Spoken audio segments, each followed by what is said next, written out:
Ahalya TV news ముందుగా headlines. ఆంధ్రప్రదేశ్లో గత వైసీపీ ప్రభుత్వం చేసిన పాపాలు మనకు ఇప్పుడు శాపాలుగా మారాయని సీఎం చంద్రబాబు ఆరోపణ. బుడమేరు పట్ల నాటి సర్కార్ వహించిన నిర్లక్ష్య ధోరణి విజయవాడకు ముంపుగా పరిణమించిందని వ్యాఖ్య.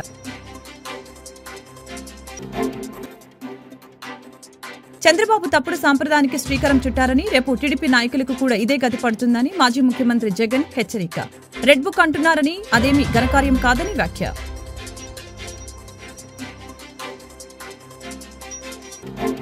ఇంద్రకీలాద్రి అమ్మవారిని దర్శించుకున్న హీరో సాయి ధరమ్ తేజ్. రాష్ట్ర ప్రజలు సుభిక్షంగా ఉండాలని సాయి ధరమ్ తేజ్ ఆకాంక్ష. ఆంధ్రప్రదేశ్లో గత వైసీపీ ప్రభుత్వం చేసిన పాపాలు మనకు ఇప్పుడు శాపాలుగా మారాయని సీఎం చంద్రబాబు ఆరోపించారు. బుడమేరు పట్ల నాటి సర్కారు వహించిన నిర్లక్ష్య ధోరణి విజయవాడకు ముంపుగా పరిగణించిందని చెప్పారు. 5 ఏళ్లలో ఒక్కసారి కూడా బుడమేరు పూడిక తీయలేదని, గండ్లు పూడ్చలేదని విమర్శించారు. దీంతో భారీ వర్షాలకి విజయవాడను కనివిని ఎరుకని వరద ముంచెత్తిందని చంద్రబాబు వ్యాఖ్యానించారు. బుడమేరు వాగు పరిధిలో గత ప్రభుత్వం అక్రమార్కుల్ని ప్రోత్సహించిందని, అక్రమ కట్టడాలకి తప్పుడుదారులు అనుమతినిచ్చిందని వివరించారు. కుండపోత వర్షాలు, వరదలకి వాతావరణ మార్పులు కారణమని చెప్పారు. అయితే ప్రభుత్వాలు నిర్లక్ష్యంగా వ్యవహరిస్తే వరదల ప్రభావం తీవ్రంగా ఉంటుందని అన్నారు. ఎన్నికల్లో ఓడించిన ప్రజలపై కక్ష తీర్చుకునే వైపుగా వైసీపీ నాయకులు పోతున్నారని చంద్రబాబు తీవ్ర ఆరోపణలు గుప్పించారు. కృష్ణానదిలో వదిలిపెట్టిన 4 బోట్లు వైసీపీ వాళ్లవేనని చెప్పారు. ప్రకాశం బ్యారేజీని ధ్వంసం చేయడానికి ఆ పార్టీ వాళ్లు ఉద్దేశపూర్వకంగానే వాటిని నదిలో వదిలిపెట్టారని వివరించారు. ఆ బోట్లపై వైసీపీ రంగు ఉందన్న విషయం గుర్తు చేశారు. ఒకదానిని మరొకటి చైన్లతో కట్టి నదిలో వదిలిపెట్టడంతో అవి బ్యారేజీ గోడ్లని ఢీకొట్టాయని, ఇప్పటికే వాటిని బయటకు తీయడానికి అధికారులు శ్రమిస్తూనే ఉన్నారని చంద్రబాబు తెలిపారు. వైసీపీ లీడర్ జగన్ ఇప్పుడు మాట్లాడుతూ ఆ బోట్లు టీడీపీ వాళ్లవేనని తప్పుడు ఆరోపణలు చేస్తున్నాడని చంద్రబాబు మండిపడ్డారు. ప్రకాశం బ్యారేజీని కూల్చాలని కుట్ర చేశారని, దీని వెనక రాజకీయ లింకులు లేకుంటే 1 నిమిషంలో నిందితుల్ని ఏం చేయాలో అది చేసేవాడినని వివరించారు. రౌడీలు, గూండాలని తాను ఎన్నడూ సహించలేదని, సామాన్యులకు ఇబ్బంది కలిగించే వారి పట్ల తానెప్పుడు కఠిన వైఖరినే అవలంబించానని చంద్రబాబు గుర్తు చేశారు. బుడమేరుకు గండ్లు పడితే ఆ గండ్లు కూడా పోడ్చలేని పరిస్థితి. ఆరో తెలుగుదేశం ప్రభుత్వం దగ్గర 57 కోట్ల రూపాయలు శాంక్షన్ చేసి ఆధునీకరణ కింద బుడమేరులో పనులు చేయాలని ఆ రోజు శాంక్షన్ చేస్తే రాజకీయ కారణాలతో దాన్ని క్యాన్సిల్ చేసే పరిస్థితికి వచ్చారు. అది క్యాన్సిల్ చేసి కనీసం వీళ్ళ తెలివితేటలుంటే వాళ్ళు సొంతంగానే పనిచేయాలి. ఆ పని కూడా చేయలేదు. దీనికి అదనంగా బుడమేరు మొత్తం ఆక్రమణకు గురి చేశారు. ఎవడికి దొరికింది వాడు అమ్ముకునే పరిస్థితికి వచ్చారు. తప్పుడు రిజిస్ట్రేషన్లు చేశారు, బిల్డింగ్లు కట్టారు. ఎక్కడికక్కడ నీళ్లు పోవలసిన బుడమేరుని ఇష్టానుసారంగా అక్రమ కట్టడాలకు నాంది పలికే పరిస్థితి వచ్చారు. ఒక పక్క ప్రకృతి ఓసారి మన పట్ల చిన్న చూపు చూసినప్పుడు ఇలాంటి వరదలు వస్తూ ఉంటాయి. వర్షంగా మారిపోయి ఒకే ప్రాంతంలో కుంభవృష్టి వర్షం వచ్చే పరిస్థితి వస్తూ ఉంది. ఇవన్నీ వచ్చి మళ్ళా మనుషులు చేసే తప్పులు ఇప్పుడు ఇక్కడ చూసాం. ఎక్కడ చూసినా ఒక డ్రైన్ కూడా తవ్విన పాపాన పోలేదు, ఒక కాలువ తవ్విన పాపాన పోలేదు. ఇంకొక పక్క ఎక్కడ చూసినా తప్పుడు బిల్లులు వేసుకొని తినేసే పరిస్థితికి వచ్చారు. అన్ని పాపాలు, వీళ్ళు చేసిన పాపాలు మన పట్ల శాపాలుగా మారాయి. ఈరోజు మన అందరం కూడా ఇబ్బందుల్లో పడే పరిస్థితి వచ్చింది. నేను చాలాసార్లు మీకు ఒక మాట చెప్పాను. 5 సంవత్సరాల పరిపాలన ఒక దుర్మార్గమైన పరిపాలన. ఆ పరిపాలన యొక్క ఫలితాలు మీరు చూస్తే వ్యవస్థలో మొత్తం భ్రష్టు పట్టాయి.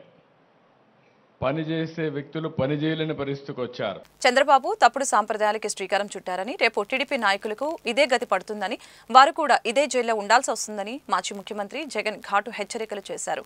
టీడీపీ కేంద్ర కార్యాలయంపై దాడి కేసులో అరెస్ట్ అయ్యి గుంటూరు జైల్లో ఉన్న మాజీ ఎంపీ నందిగం సురేష్ ని వైసీపీ అధ్యక్షుడు జగన్ పరామర్శించారు. ఈ మధ్యాహ్నం గుంటూరు వచ్చిన జగన్ నందిగం సురేష్ తో ములాఖాతు ద్వారా మాట్లాడారు. ధైర్యంగా ఉండాలని నందిగం సురేష్ కి సూచించారు.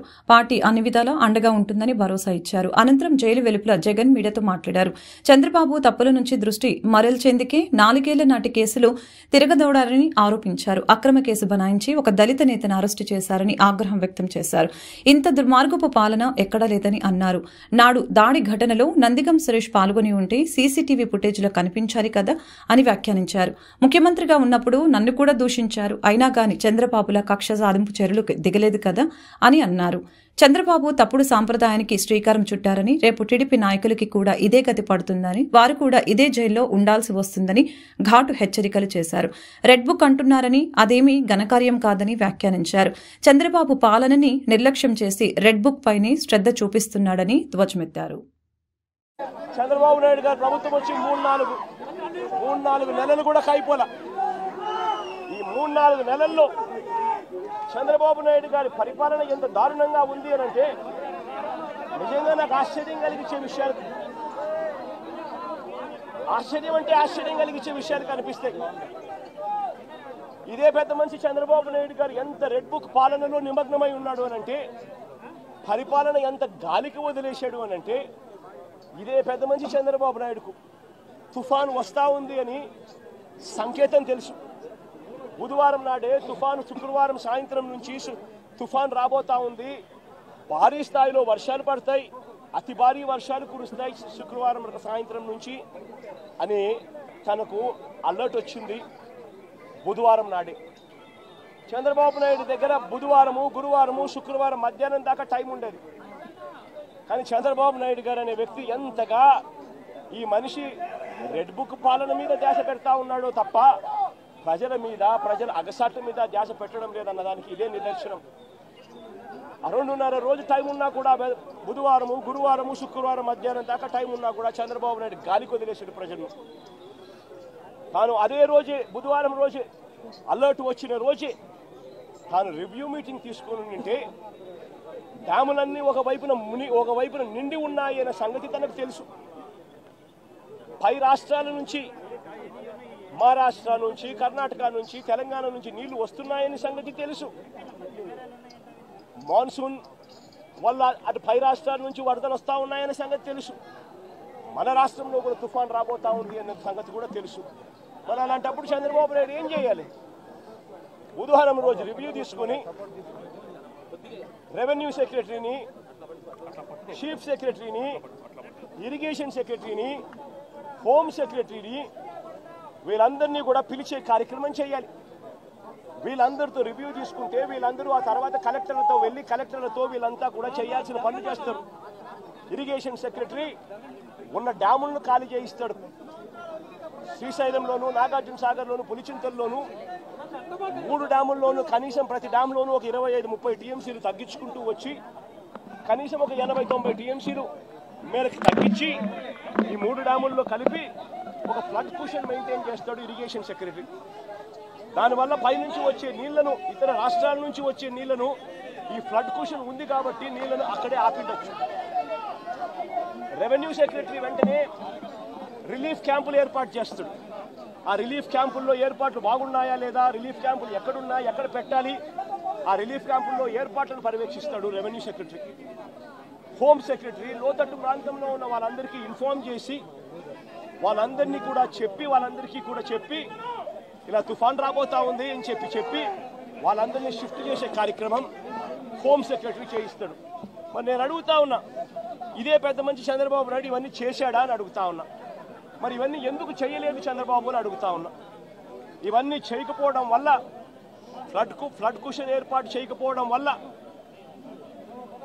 ఆ నీళ్లు పై నుంచి వచ్చే నీళ్లు, కింద పులిచింతల కింద దిగువన వచ్చే నీళ్లు, ఈ 2 నీళ్లు కలిసి ఒక ప్రళయంగా ఏర్పడి చివరికి బుడమేరును కూడా, కృష్ణానదికి పోవాల్సిన బుడమేరును కూడా తన ఇంటిని రక్షించుకునేందుకు బుడమేరులో కూడా అర్ధరాత్రి దాటిన తర్వాత ప్రజలకు నోటీసు ఇవ్వకుండా, ప్రజలకు సమాచారం ఇవ్వకుండా బుడమేరులో గేట్లను కూడా ఎత్తేసి విజయవాడలోకి నీళ్ళు పూర్తిగా పంపించడం జరిగింది.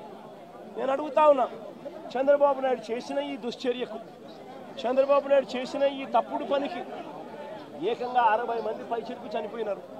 ఇంకా ఎక్కువ మంది చనిపోయి ఉండొచ్చు. రిపోర్ట్లు వస్తూ ఉన్నాయి. ఈ 60 మంది ఇంతకుముందు ఎప్పుడైనా తుఫాను వచ్చినప్పుడు 60 మంది చనిపోయిన ఘటన ఎప్పుడైనా మనం చూసామా? 60 మంది ఏకంగా పైన మనుషులు చనిపోతే చంద్రబాబు నాయుడు గారి మీద నెగ్లిజెన్స్ కేసు అనేది ఎందుకు నమోదు చేయకూడదు అని అడుగుతా ఉన్నా. చంద్రబాబు నాయుడు గారు అనే వ్యక్తి వల్ల 60 మంది చనిపోయిన తర్వాత ఆ వ్యక్తి రివ్యూ తీసుకోకపోవడం వల్ల, ఆ వ్యక్తి చెప్పాల్సిన ఆదేశాలు చెప్పకపోవడం వల్ల, ప్రజలకు ఇవ్వాల్సిన ఇన్ఫర్మేషన్ ఇవ్వకపోవడం వల్ల, ప్రజలను అలర్ట్ చేయాల్సిన కార్యక్రమం చేయకపోవడం వల్ల, పైన ఫ్లడ్ కుషన్ పెట్టకపోవడం వల్ల, రిలీఫ్ క్యాంపులు ఏర్పాటు చేయకపోవడం వల్ల ఏకంగా 60 మంది పైచిలుకు చనిపోయారు. కొన్ని లక్షల మంది ఈ రోజు అగసాట్లు పడతా ఉన్నారు. ఇంతకన్నా దారుణమైన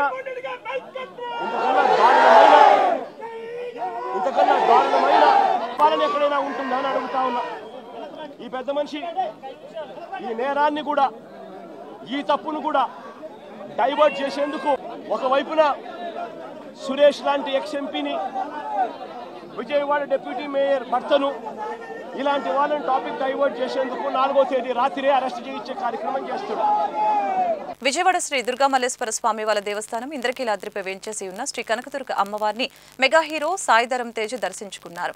ఆలయ కార్యనిర్వహణాధికారి కెఎస్ రామారావు సాయిధరం తేజ్కు ఆలయ మర్యాదలతో స్వాగతం పలికారు. అనంతరం అమ్మవారి దర్శనం కల్పించి శ్రీ అమ్మవారి ప్రసాదం శేషవస్త్రం చిత్రపటం అందజేశారు. శ్రీ అమ్మవారి దర్శన అనంతరం వీరికి ఆలయ వేద పండితులు వేదాశీర్వచనం చేయగా ఈ నేపథ్యంలో సాయిధరం తేజ్ మాట్లాడుతూ అందరూ బాగుండాలని ఆకాంక్షించారు. అందరికీ ముందుగానే దసరా శుభాకాంక్షలు తెలిపారు.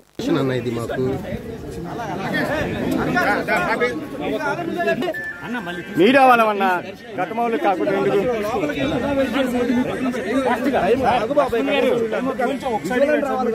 వరద ప్రభావిత ప్రాంతాల్లోని బాధితులకి కూటమి ప్రభుత్వం అండగా ఉంటుందని పశ్చిమ నియోజకవర్గ ఎమ్మెల్యే సుజనా చౌదరి తెలిపారు. ప్రకృతి విపత్తు వలన వరదలు సంభవించడం దురదృష్టకరమని అన్నారు. ప్రభుత్వం నుంచి అందే సాయంతో పాటుగా కలెక్టర్తో మాట్లాడి సాధ్యాలని పరిశీలించి బాధితులకి న్యాయం చేస్తామని తెలిపారు. ఏకలవ్య నగర్, జోజీనగర్, ఊర్మిళ నగర్, పున్నమి ఘాట్, పడవలరేవు తదితర ప్రాంతాలని బుధవారం ఎమ్మెల్యే సుజనా చౌదరి పర్యటించి బాధితుల్ని పరామర్శించారు. బాధితులతో ముఖాముఖి చర్చించి సలహాలు, సూచనలు తీసుకున్నారు.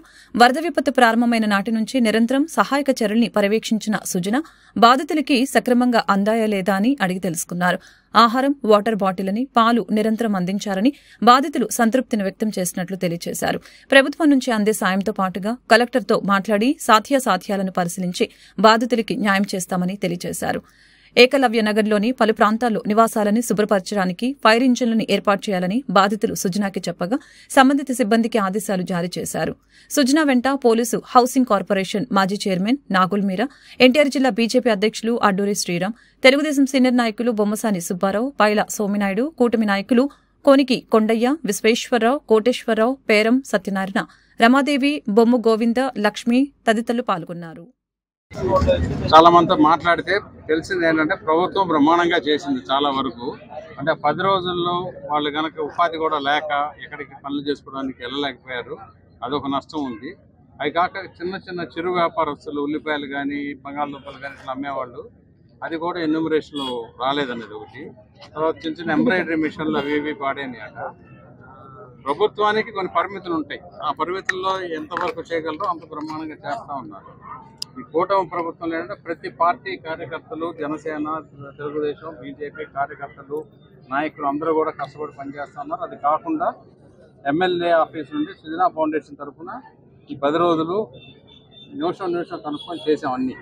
అవి కాకుండా ఇప్పుడు ఒక హెల్ప్ లైన్ నెంబర్లు 2 ఇవ్వడం జరిగింది. ఎవరికన్నా సమస్యలు ఆ నెంబర్లో చెబితే కలెక్టర్ గారితో మాట్లాడి ప్రభుత్వం ఏం చేయగలదు, ప్రభుత్వం చేయలేని ఉంటే వేరే నేను పర్సనల్గా మాట్లాడి సొంతంగా ఫౌండేషన్ నుంచి చేయడమా లేకపోతే వేరే ఎవరైనా సిఎస్ఆర్ ఫండ్స్ తీసుకొని చేయడమా చేద్దాం. ఇది ప్రకృతి వైపరీత్యం కాబట్టి కొంత టైం పట్టుద్ది. జనం కూడా ఓపిక పట్టుకొని మళ్ళీ జనజీవన సేవంతులోకి నెమ్మదిగా రావాలి. ఓకే సార్, సహాయ సహకారం ఎప్పటిదాకా అందిస్తారు? అంటే అవసరాన్ని బట్టి. ఎప్పుడు దాకా అంటే టైం ఉండదు కదా. ఒక్కొక్క వ్యక్తులను బట్టి, ఒక్కొక్క రోడ్డుని బట్టి, ఒక్కొక్క కాలనీని బట్టి ఉంది. దాని ప్రకారం అనుగుణంగా చేస్తాం. ఎందుకంటే చంద్రబాబు నాయుడు గారు ఏ ఒక్కరూ కూడా ఇబ్బంది పడకూడదు అనేవి, ఎవరన్నా అవసరం లేని వాళ్ళు ఎక్కువ క్లెయిమ్ చేసినా అది చేయకూడదని చెబుతున్నారు తప్పని. ఒకవేళ అలా చేసినా పర్వాలేదు కానీ అవసరం ఉన్న వాళ్ళకి మాత్రం కరెక్ట్గా సహాయం అందాలి అనేది ఆయన ఆదేశం. ఓకే. సెప్టెంబర్ 7వ తేదీ వినాయక చవితి సందర్భంగా విడుదల చేసిన ఉరుకు పటేల చిత్రానికి ప్రేక్షకుల వద్ద నుంచి విశేష స్పందన లభిస్తుందని ఆ చిత్ర కథానాయకుడు తేజస్ కంచల తెలిపారు. ఈ చిత్రంలో లవ్, కామెడీ, థ్రిల్లర్ అంశాలు ప్రేక్షకుల్ని విపరీతంగా ఆకట్టుకుంటాయని చెప్పారు. తెలంగాణతో పాటు ఆంధ్ర రాష్ట్రంలో కూడా విజయోత్సవ యాత్ర నిర్వహిస్తున్నామని, ప్రేక్షకులు థియేటర్స్ లో కలిసి చిత్రాన్ని విజయవంతం చేసినందుకు కృతజ్ఞతలు తెలిపారు.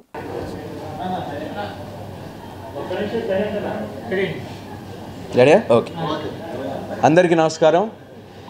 నా పేరు తేజస్, ఉరుకు పటేల్ సినిమా హీరోని. నాతో పాటు ఖుష్బు మా హీరోయిన్. సో మా సక్సెస్ని మీ అందరితో సెలబ్రేట్ చేద్దామని ప్రెస్ మీట్ పెట్టడం జరిగింది.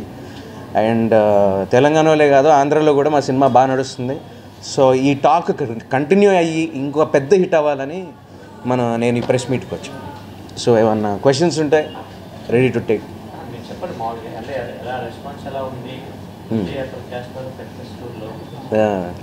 సో ఈ నెల సెప్టెంబర్ 7th రిలీజ్ అయిందండి cinema world wide. So first day కొంచెం టెన్షన్ ఉంటుంది కదా, సో ఆ టెన్షన్ దాటుకుని సెకండ్ డే ఇంకా థియేటర్లు పెరిగాయి. సో జనాలు రావడం జరిగింది.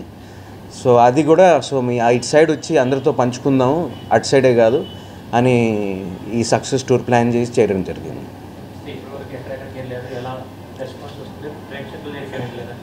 యాక్చువల్లీ మేము వెళ్ళింది ఒక కాలేజ్ వెళ్ళామండి, ఒక ఆర్వీఆర్ కాలేజ్ అని.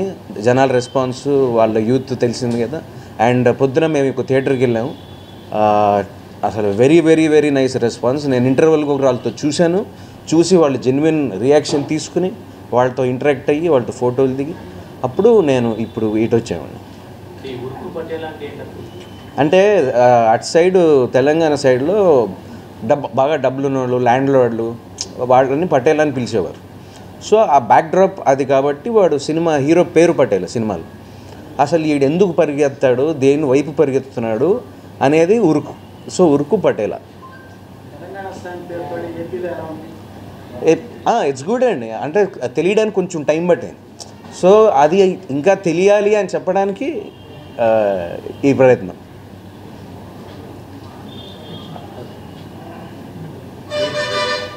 విపత్కర సమయంలో ప్రజల్ని కాపాడటంలో ముఖ్యమంత్రి చంద్రబాబు పనితీరు స్ఫూర్తిదాయకమని విజయవాడ తూర్పు ఎమ్మెల్యే గద్దె రామ్మోహన్ తెలిపారు.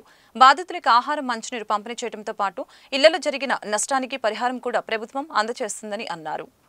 విజయవాడ తూర్పు నియోజకవర్గం కృష్ణలంక 21వ డివిజన్ ప్రాంతంలో ఎమ్మెల్యే గద్దె రామ్మోహన్ పర్యటించారు.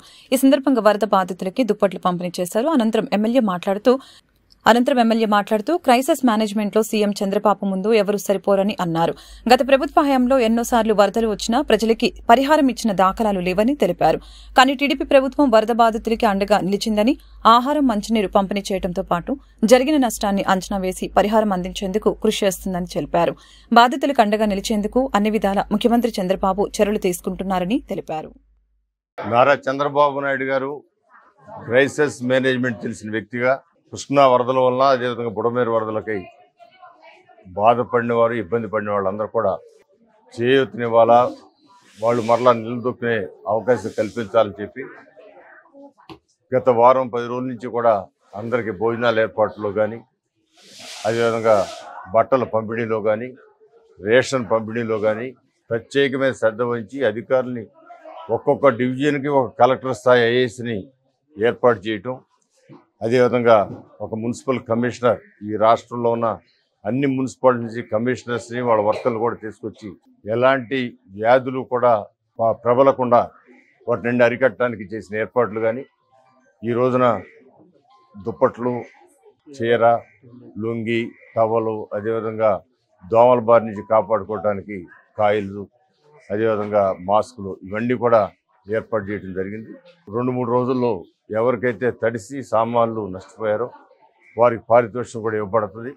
మీరు ఒకసారి ఆలోచిస్తే గత 5 సంవత్సరాలు జగన్మోహన్ రెడ్డి గారు ముఖ్యమంత్రిగా ఉన్నప్పుడు అనేక పర్యాయాలు వరదలు రావడం జరిగింది. నాకు తెలిసి 7-8 సార్లు, 5 సంవత్సరాల్లో 7-8 సార్లు, ఒకే సంవత్సరం అయితే 3 సార్లు తీవ్రమైన వరద వచ్చి వాళ్ళు ఇల్లు ఖాళీ చేసి బయటకు వెళ్ళటం, మళ్ళీ రావటం, కడుక్కోవటం, మళ్ళీ ఒక 10 రోజులు మళ్ళీ వరద రావట. కానీ ఏనాడు కూడా ఒక్క పైసా ఇచ్చిన దాఖలాలు కానీ, భోజనం పెట్టిన దాఖలాలు కూడా. ఇవాళ భోజనాలు ఏ విధంగా చంద్రబాబు ఏర్పాటు చేశారు, ఏ విధంగా వాళ్ళకి బట్టలు ఎండి ఏర్పాటు చేశారు, ఏ విధంగా అనేకమైన సౌకర్యాలు ఏర్పాటు చేసి వాళ్ళ పారితోషికం కూడా తడిసి నష్టపోయిన వాళ్ళకి పారితోషికం ఇచ్చే ఇచ్చే ఏర్పాటు చేయడం జరిగింది. అందువలన అది చంద్రబాబు గారికి జగన్మోహన్ రెడ్డి గారికి ఉన్న వ్యత్యాసం కొట్టొచ్చినట్టు కనుక ప్రతి పేదవాళ్ళని కూడా అడగండి. ఇవాళ అన్నా క్యాంటీన్లు తీసేసిన తర్వాత మరలా అన్నా క్యాంటీన్ మరి పునరుద్ధరిస్తే వాళ్ళు మనం ఎంత నష్టపోయే 5 సంవత్సరాలను ఆలోచన రావడం. అదేగా వరద బాధితులందరూ కూడా గతంలో ఒక్క పైసా వాళ్ళకి ఇవ్వని పరిస్థితి జగన్మోహన్ రెడ్డి అయితే ఈ రోజున ఆయనే ఎదురొచ్చి ఏం కావాలని అడిగి ఇచ్చే పరిస్థితి చంద్రబాబు గారు. అందువలన ఆ పరిపాలనకి ఈ పరిపాలన ఒకసారి కంపేర్ చేసుకోవాలని మరి అన్నీ కూడా ప్రజలు ఆలోచిస్తూ ఉన్నారు, ప్రజలందరూ కూడా గమనిస్తూ ఉన్నారు. అందువల్ల క్రైసిస్ మేనేజ్మెంట్కి మరో పేరు నారా చంద్రబాబు నాయుడు గారిని మరొకసారి నిరూపించబడింది. 2024 సార్వత్రిక ఎన్నికల్లో ఆంధ్రప్రదేశ్ ప్రజలందరూ మాకు చంద్రబాబు గారి నాయకత్వాన్ని ఎందుకు ఇంత కోరుకున్నారో అని దీన్ని నిజం చేసిన వ్యక్తి చంద్రబాబు నాయుడు గారు. ప్రజలు ఆపదలో ఉంటే నేను ఎక్కడో ఉన్నానుకుండా ప్రజల్లోనే తిరుగుతూ ప్రజా సమస్యలు పరిష్కరిస్తూ ప్రజల కోసమే సేవిస్తూ ఈరోజు విజయవాడలో కానీ, కృష్ణలంకలో కానీ, సింగనగర్ ప్రాంతంలో కానీ, విజయవాడ వంటంలో కానీ నిరంతరం పర్యవేక్షిస్తూ ప్రజల కోసం మనతో పాటు తిరిగిన గొప్ప వ్యక్తిని మన నాయకులుగా ఎన్నుకున్నారు ప్రజలు. వారు ఎన్నుకున్నందుకు వారి కృతజ్ఞతలు. అలాగే ఈరోజు చంద్రబాబు నాయుడు గారు కూడా నేను ఎక్కడో ఉన్న మీతో మమేకమై ప్రజల కోసం శ్రమిస్తున్నారు. మీకు అందరికీ మా కృష్ణలంక ప్రాంత ప్రజల తరఫున, విజయవాడ ప్రజల తరఫున మీకు అందరికీ కూడా కృతజ్ఞతలు తెలుపుతున్నా సార్. మీరు చూపించిన ఈ రోజు వరద బాధితులకి ఏమైతే అవసరమో ఆహార పొట్లాలు కానీ, శానిటేషన్ కానీ, అలాగే రేషన్ కానీ, ఈరోజు మునిగిపోయిన వారికి బట్టలు కానీ, ఇంత ప్రజలకు ఏదైతే అవసరమేటో అలాగే మీరు వ్యాధులు ప్రబలకుండా ఎక్కడికక్కడ మెడికల్ క్యాంపులు పెట్టి ఇన్ని విధాల ఒక వ్యవస్థని సరైన దారిలో పెట్టగల వ్యక్తి మీరు రావటం మా ఆంధ్రప్రదేశ్ ప్రజలందరూ కూడా అదృష్టం సార్. మీరు ఇలాగే ప్రజలకు సేవ చేస్తూ మా అందరికి కూడా అందుబాటులో ఉండాలని చెప్పి కోరుకుంటున్నాం సార్. మానవతా దృక్పథంతో వరద బాధిత ప్రాంతాలకి తమ వంతు సహాయంగా తానా ఫౌండేషన్ సంఘ సభ్యులు నిత్యావసర సరుకులు కిట్లని పంపిణీ చేశారు. ఎవరికి ఏ కష్టం వచ్చినా వాళ్లకు చేయూతనివ్వడానికి తానా ఫౌండేషన్ ఎల్లప్పుడూ ఉంటుందని సంఘ సభ్యులు తెలిపారు. విజయవాడలో వరద బీభత్సవానికి కొన్ని వేల మంది బాధితులు నిరాశ్రయులయ్యారు. కట్టుబట్టలతో ప్రాణాలని అరచేత పట్టుకుని దేవుడిపై భారం మోపారు. ఇటువంటి సమయంలో నిరాశ్రయులకి ఆపన్న హస్తంలో తానా ఫౌండేషన్ నిలిచింది. ప్రభుత్వ సహాయ సహకారాలతో పాటు తానా ఫౌండేషన్ కూడా తమ వంతు సాయంగా పలు సేవా కార్యక్రమాలను నిర్వహిస్తోంది. వరద ముంపు ప్రాంతాల్లో పర్యటించి నిరాశ్రయులైన వారిని పరామర్శిస్తూ వారికి తగిన సేవల్ని అందిస్తూ ఉంది. వరద ముంపు ప్రాంతాల్లో పర్యటించి నిరాశ్రయులైన వారికి చేయూతనిచ్చింది.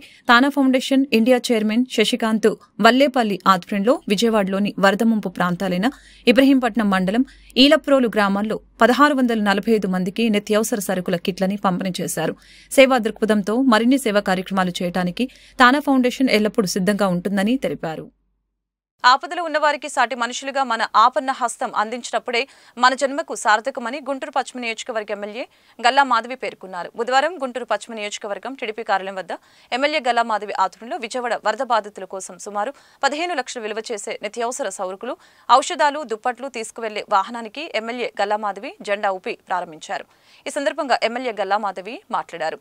ఈరోజు ఒక పిలుపుతో విజయవాడ వరద బాధితుల కోసం పశ్చిమ నియోజకవర్గం నుంచి అనేక మంది దాతలు తరలివచ్చి వారికి అండగా నిలబడ్డారని, దాతలిచ్చిన నిత్యావసరాలు, ఔషధాలు, చీరలు, దుప్పట్లు మొదలగునవి ఒక వాహనంలో నింపి విజయవాడలో ఇంకా వరదలు ఉన్న బాధితుల కోసం నేరుగా పార్టీ నేతలతో కలిసి వెళ్లి వారికి పంపిణీ చేయబోతున్నట్లు తెలియజేశారు. ఇలా ఆపత్కర సమయంలో అందరూ చేయి కలిపి సహాయం చేస్తే సాటి వారిని కష్టాల నుంచి బయటపడవేయొచ్చని తెలియజేశారు. ఈ కార్యక్రమంలో ములక సత్యవాణిరెడ్డి, ముత్తునేని రాజేషు, దళవాయి కిషోరు, కామినేని చంద్ర, షాహిద్ బాబు, చింతకాయల వెంకటసాయి, శివలీల, నేపాక పద్మ, మీనాక్షి, నంది సరస్వతి, పంచుమర్తి కల్పన, పేరం అనిత, కంచెల్ల సాంబశివరావు, అడపా బాబు, చాంద్, ఖర్జూరా, శ్రీను తదితరులు పాల్గొన్నారు.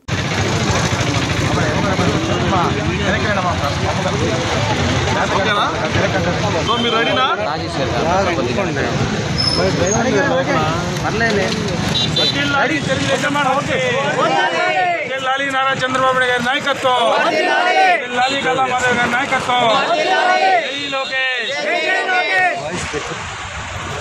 ఈరోజు విజయవాడ వరద బాధితుల కోసం ఒక్క పిలుపుతో పూర్తిగా పశ్చిమ నియోజకవర్గ ప్రజలందరూ, మహిళలందరూ కూడా పెద్ద ఎత్తున నిత్యావసర సరుకులు, దుప్పట్లు, చీరలు, మందులు అందజేయడం జరిగింది. వాటన్నిటినీ ప్యాక్ చేసుకొని ఈరోజు డీసీఎంకి ఎక్కించి తరలించిపోతూ ఉన్నాము.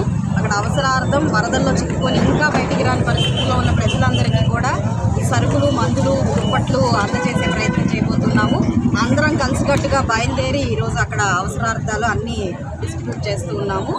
ఇలాగే వరద బాధితులకి ఎలాంటి అవసరార్థాలు ఉన్నా కూడా ప్రతి ఒక్కరూ చేయి కలిపి మన అందరం సహాయార్థం నిలిస్తే తప్పకుండా ఎలాంటి విపత్తులో నుంచైనా బయటపడే అవకాశం మనందరికీ ఉంటుంది. కాబట్టి ఈ యొక్క మన హస్తాన్ని అందించిన ప్రతి ఒక్కరికి, ఈ యొక్క సహాయాన్ని ఇచ్చిన ప్రతి ఒక్కరికి కూడా పేరు పేరున ధన్యవాదాలు చెప్తున్నాను. మొత్తం మీద ఒక 15 లక్షల రూపాయల విలువైన సరుకును ఈరోజు ఎక్కించి అందజేయబోతూ ఉన్నాము.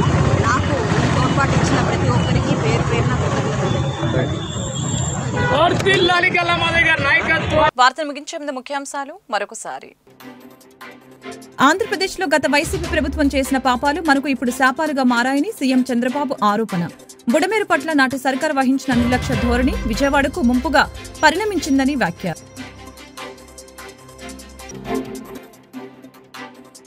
చంద్రబాబు తప్పుడు సాంప్రదాయానికి శ్రీకారం చుట్టారని, రేపు టీడీపీ నాయకులకు కూడా ఇదే గతి పడుతుందని మాజీ ముఖ్యమంత్రి జగన్ హెచ్చరిక. రెడ్ బుక్ అంటున్నారని, అదేమీ ఘనకార్యం కాదని వ్యాఖ్య.